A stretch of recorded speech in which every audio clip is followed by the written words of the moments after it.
O soldado romano tardio era tão degenerado e inferior, comparado ao legionário do fim da República e início ao meio do Império Romano. O equipamento no final do Império Romano era realmente tão inferior e a disciplina realmente tão decadente em comparação à disciplina do legionário de tempos anteriores.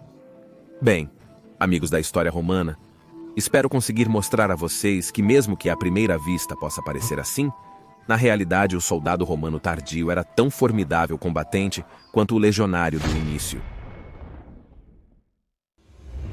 Eu já mostrei em outro vídeo, espero, que o exército romano tardio, como um todo, não era inferior ao exército romano inicial. Os comitatenses e limitanei, como um todo, eram na verdade uma força de combate formidável. E descobrimos que o Império Romano não caiu devido à sua inferioridade, mas porque, primeiro, o exército romano tardio foi sucessivamente destruído principalmente em guerras civis constantes, muito mais do que em encontros com os invasores bárbaros. E segundo, novos recrutas eram realmente difíceis de encontrar no final do Império, pois o salário de um soldado já estava muito diminuído em comparação com o soldado romano do início do Império.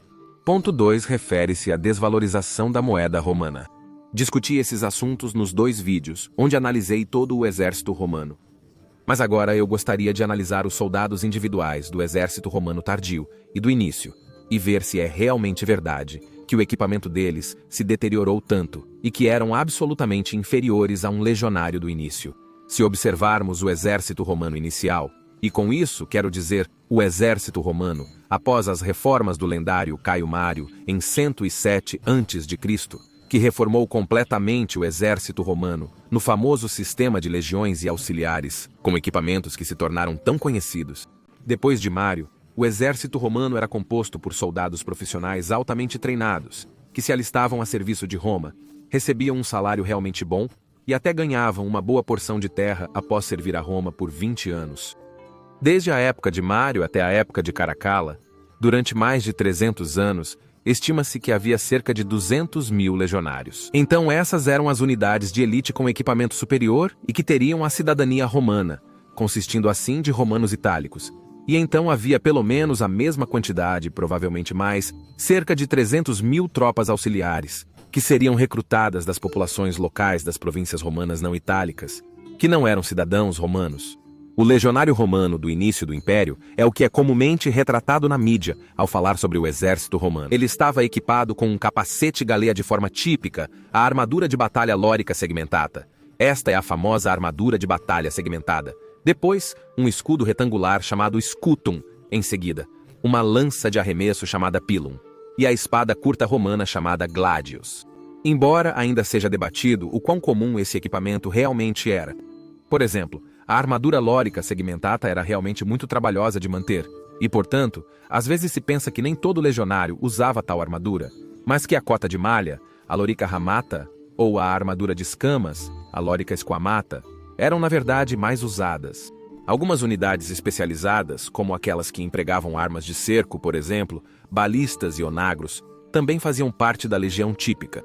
Agora, se compararmos o legionário ao soldado auxiliar, notamos imediatamente que o equipamento parece menos impressionante. Em vez da lorica segmentada, eles usavam a lorica ramata por padrão, e geralmente tinham um escudo oval em vez do escudo retangular. Na verdade, esse equipamento possibilitava maior flexibilidade. Logo, não eram inferiores às legiões por si mesmos. Mas, é claro, também havia unidades de cavalaria como parte das forças auxiliares, que podem ser divididas em lanceiros pesadamente blindados e cavalaria leve. Além disso, os foederati, soldados aliados de tribos estrangeiras, às vezes já eram usados nas auxília como atestado na coluna de Trajano.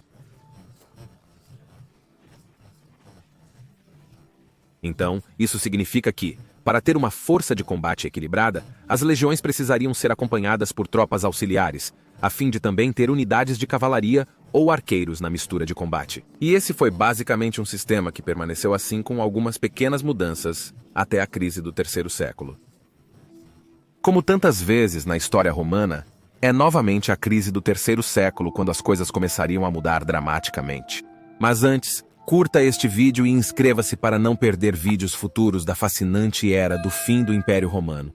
E por favor, apoie meu trabalho no Patreon ou como membro no YouTube, pois a sustentabilidade deste canal a longo prazo depende do seu suporte. E eu gostaria especialmente de agradecer ao nosso novo apoiador do Sol Invictus Patreon, nosso amigo Aureliano. Muito obrigado, nosso amigo Aureliano, por apoiar este canal de maneira tão generosa. Sério, este canal não funcionaria sem nossos membros do Patreon e do YouTube. E eu gostaria de agradecer a cada um de vocês que apoiam este canal de alguma forma. Obrigado, amigos. Agora, para ser mais versátil e poder se defender melhor contra as invasões bárbaras mais numerosas e mais agressivas, era necessário reformar ou adaptar o antigo sistema legionário e auxiliar do início do Império. Já em 211 d.C., o imperador Caracalla concedeu a cidadania romana a todos os homens livres em todo o Império Romano. Assim, a distinção entre legiões e auxiliares deixou de fazer sentido, uma vez que os auxiliares agora também eram cidadãos romanos, não apenas as legiões itálicas. Então, as numerosas incursões bárbaras pelos Alemanni, Utungi, Vândalos, Burgúndios e Godos durante o caos do terceiro século médio tornaram necessário o envio de tropas para diferentes regiões fronteiriças de forma mais rápida. Assim, era necessário um equipamento mais leve, versátil, fácil de manter e consertar. Essa é provavelmente a razão pela qual, após 250 d.C., veríamos cada vez menos o uso da lorica segmentata. Embora todos nós tenhamos realmente amado a aparência desta armadura, era muito difícil de produzir e consertar. E por isso, a AOS Poucos foi sendo substituída pela lorica ramata e squamata. Isso não quer dizer que não teríamos visto uma única lorica segmentata em uso no século IV, mas a visão teria sido rara. A arqueologia não pode nos dar uma resposta definitiva sobre quando a última lorica segmentata foi usada, mas eu pessoalmente gosto de imaginar que pode ter havido um ou outro soldado ultra-tradicionalista, possivelmente até mesmo durante o período de Majoriano, tentando reviver o estilo de luta antigo ou reviver os costumes antigos usando uma lorica segmentata, mas talvez nunca tenhamos uma resposta satisfatória para essa noção fascinante. Em relação às unidades de cavalaria, um uso agressivo da cavalaria pelos persas, sármatas e mais tarde, pelos hunos, tornou absolutamente necessário enfatizar muito mais a cavalaria. Aqui, o muito subestimado imperador Galiano é bastante notável, pois ele já compreendia essa necessidade e foi ele quem criou um corpo de reserva de cavalaria móvel, a fim de ser capaz de responder rapidamente às ameaças do Império. O tamanho da legião começaria a ser reduzido, não consistindo mais em cerca de 5.200 homens como no tempo do início do Império, mas sim em cerca de 1.500 homens, divididos em mais unidades legionárias.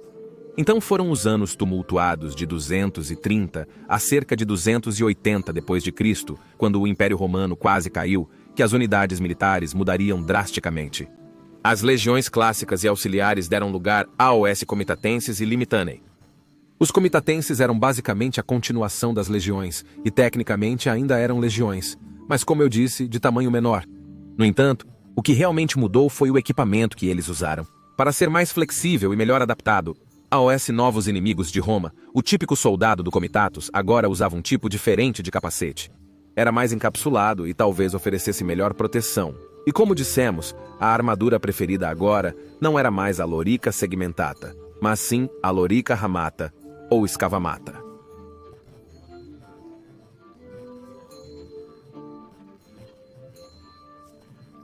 Unidades nas fileiras traseiras muitas vezes não tinham armadura, provavelmente devido a razões de custo e eficiência. Então, unidades fortemente blindadas lutariam na frente e levemente blindadas atrás. Na maioria das vezes, como fazia sentido, essas unidades que não usavam armaduras eram usadas como arqueiros. Eles usavam um clamus, um tipo de manto, uma túnica, calças, um chapéu chamado pileus panúnicos, e não mais um gládio, mas uma espada longa chamada espata. Percebemos que já aparentam bem mais medievais. Compare isso a uma unidade mais fortemente blindada que usava um capacete do tipo ridge ou ático, e já podemos adivinhar que isso era realmente bem diferente das antigas legiões que normalmente imaginamos ao pensar no exército romano. Mas esses comitatenses eram unidades de elite, e não devemos cometer o erro de subestimá-los. Sim, à primeira vista, eles podem não parecer tão impressionantes quanto as legiões antigas, mas estavam mais adaptados para enfrentar inimigos do quarto século em diante. Os equipamentos deles refletiam a necessidade da época. Suas longas lanças e espadas espata possibilitavam maior alcance que o legionário clássico. Capacetes de crista mais fechados possivelmente proporcionavam melhor proteção. Escudos ovais possivelmente tinham manutenção mais fácil, produção mais barata e maior versatilidade para diversas situações de combate. Os diferentes tipos de pesados versus a armadura leve possibilitava o uso econômico do equipamento. Unidades com menor armadura não sofriam sobrecarga e se moviam rapidamente. Todas essas mudanças tornaram os exércitos de campo comitatenses muito versáteis, adaptados para lidar com todos os tipos de ameaças diferentes que o Império enfrentaria. Como eu disse, havia uma maior ênfase na cavalaria, e a cavalaria romana tardia usava cataphractari, cavaleiros de elite altamente blindados. No entanto, mesmo no final do Império Ocidental, ainda havia uma ênfase maior na infantaria. Então, as legiões comitatenses eram realmente uma força de combate formidável. E como mencionei em outros vídeos, o exército ocidental se dissolveu por causa das constantes guerras civis e da incapacidade de recrutar novas tropas devido à má situação econômica e ao baixo salário dos soldados, o que em algum momento tornou extremamente pouco atraente ingressar nas legiões.